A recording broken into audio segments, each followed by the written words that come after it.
I have been so burdened by some things I've seen in the social media church, and I want to do my best to lovingly sound the alarm. The main burden I have is the constant arguments over secondary doctrine. I can't tell you how much I get attacked on social media for preaching the gospel. Sadly, I get most criticism from Christians, and mostly it's because of the content I share day in and day out. It's obvious that people who constantly criticize don't agree with what I say. And you know what? That's fine. But you know what's not fine?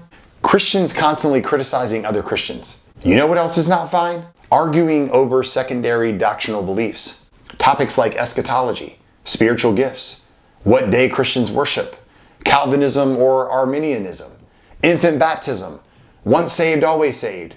Should Christians celebrate Christmas or Easter? I could go on, but I won't because I'm sure you all get the point. The constant arguments cause two glaring issues for me. Number one, we show the world our flesh and prideful hearts. Jesus said, "Go be the light of the world." He commanded us to be hope bearers, and we do this by sharing His story, not our need to be right.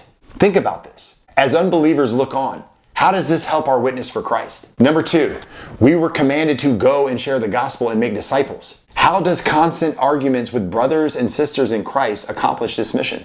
Right, it doesn't. If anything, it only distracts from the mission, which leads me to believe that it's of Satan.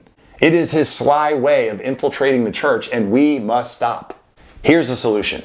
We have primary doctrines that we must get right. The gospel, the Godhead, salvation by faith alone, Christ's substitutionary atonement, the virgin birth, Christ's sinlessness, the death, burial, and resurrection of Jesus. I may have missed some, but you get the point. These are cardinal doctrines, and all others shouldn't cause strife amongst believers. Respectful dialogues? Yes. But division? No. Friends, receive the gospel.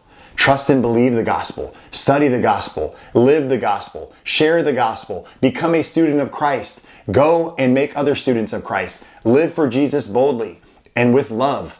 Why? Because this is what Jesus commanded us to do all the days of our life until we die or He cracks the sky. Don't let the enemy continue to divide Christ's church.